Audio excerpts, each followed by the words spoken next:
I was born with bilateral retinoblastoma, retinal cancer. My right eye was removed at 7 months of age. I was 13 months when they removed my left eye. The first thing I did upon awakening from that last surgery was to climb out of my crib and begin wandering around the intensive care nursery, probably looking for the one who did this to me. Evidently, wandering around the nursery was not a problem for me without eyes. The problem was getting caught. It's impressions about blindness that are far more threatening to blind people than the blindness itself.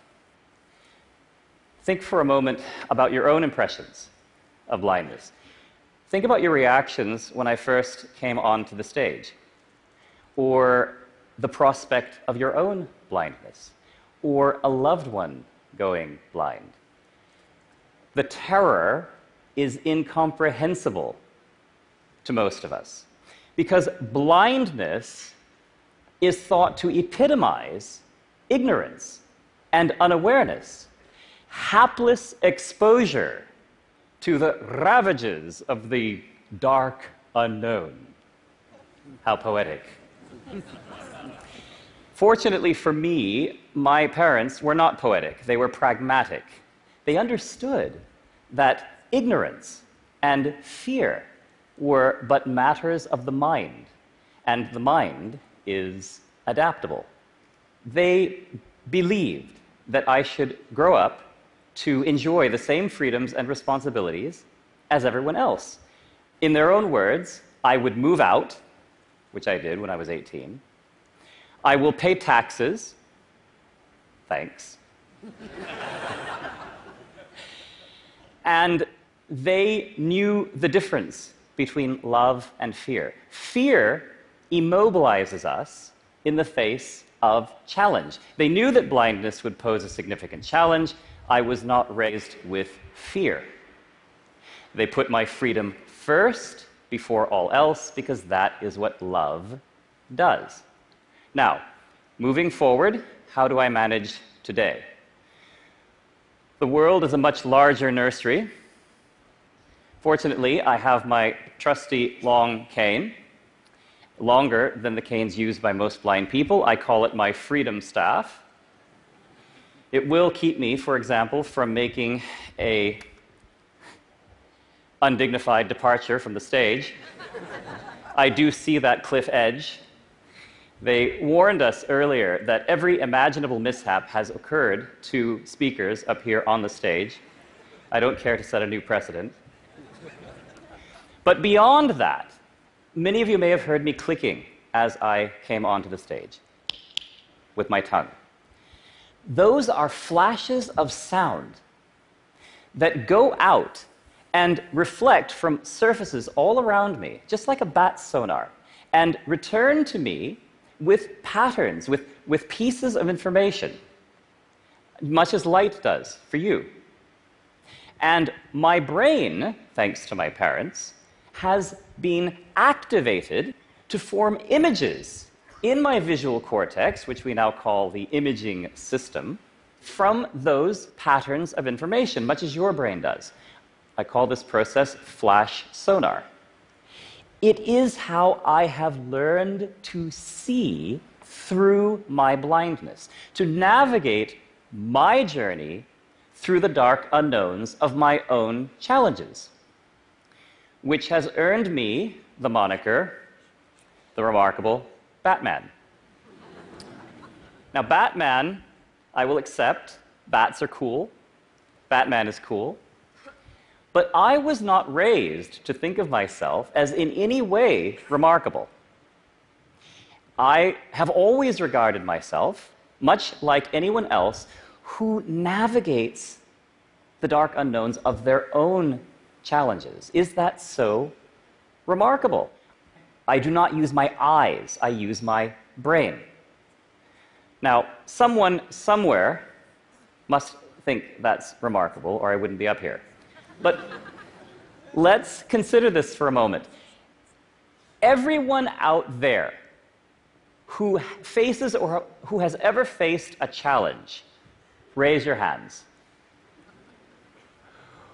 Whoosh. Okay, lots of hands going up. A moment, let me do a head count. This will take a while. Okay, lots of hands in the air. Keep them up. I have an idea. Those of you who use your brains to navigate these challenges, put your hands down.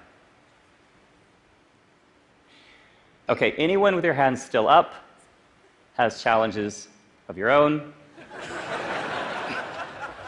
So we all face challenges, and we all face the dark unknown, which is endemic to most challenges, which is what most of us fear, okay? But we all have brains that allow us, that activate to allow us to navigate the journey through these challenges, okay? Case in point, so I came up here and they wouldn't tell me where the lectern was. So you can't trust those TED folks. Find it yourself, they said. So, and the feedback from the PA system is no help at all. So now I present to you a challenge. So if you'd all close your eyes for just a moment, okay? And you're going to learn a bit of flash sonar. I'm going to make a sound. I'm going to hold this panel in front of me, but I'm not going to move it. Just listen to the sound for a moment.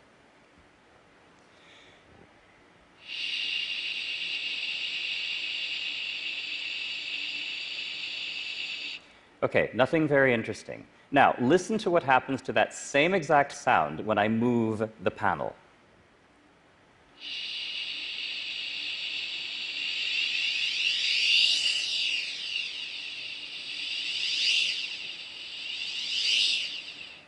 You do not know the power of the dark side. I couldn't resist.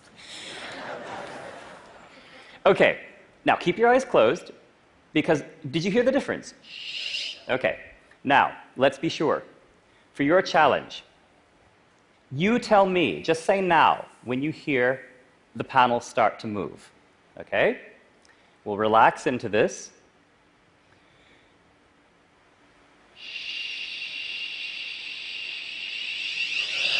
Good, excellent. Open your eyes. All right. So, just a few centimeters, you would notice the difference. You've experienced sonar. You'd all make great blind people. Let's have a look at what can happen when this activation process is given some time and attention. It's like if you guys can see with your eyes, and we can see with our ears. It's not a matter of enjoying it more or less, it's about enjoying it differently. Goes across. Yeah. And then it's gradually coming back down again. Yes. That's amazing. I can like see the car. Holy mother. Yeah, I know. No. The passing a tree on the right. I think you're okay. I love being blind. If I had the opportunity, honestly, I wouldn't go back to being sighted. The bigger the goal, the more obstacles you'll face. And on the other side of that goal is victory. Stop. E allora? E allora? E allora? È stato bellissimo vederlo, Juan. Vieni, vieni. Now, do these people look terrified? Not so much. We have delivered activation training to tens of thousands of blind and sighted people from all backgrounds in nearly 40 countries. When blind people learn to see, sighted people seem inspired to want to learn to see their way better, more clearly, with less fear, right? because this exemplifies the immense capacity within us all to navigate any type of challenge, through any form of darkness, to discoveries unimagined when we are activated. I wish you all a most activating journey. Thank you very much.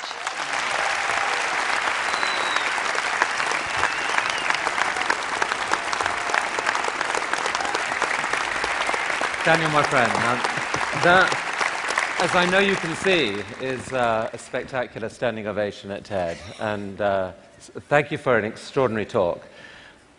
Just one more question about your world, your inner world that you construct. We think that we have things in our world that you as a blind person don't have. But what's your world like? What do you have that we don't have?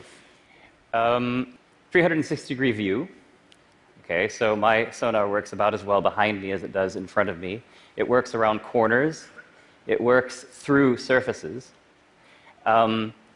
Generally, it's kind of a fuzzy, three-dimensional geometry. One of my students, who's now become an instructor, when he lost his vision after a few months, he was sitting in his three-story house, and he realized that he could hear everything going on throughout the house. Conversations, people in the kitchen, people in the bathroom, several floors away, several walls away. He said it was something like having X-ray vision. What do you picture that you're in right now? How do you picture this theater? Lots of loudspeakers, quite frankly. You know, it's interesting. When people make a sound, when they laugh, when they fidget, when they take a drink or blow their nose or whatever, I hear everything. I hear every little movement that every single person makes. None of it really escapes my attention. And then, you know, from a sonar perspective, the size of the room, the curvature of the audience around the stage, it's the height of the room. Like I say, it's all that kind of three-dimensional surface geometry all around me. Well, Daniel, you have done a spectacular job of helping us all see the world in a different way. Thank you so much for that, truly. Thank you. That was amazing. Thank you.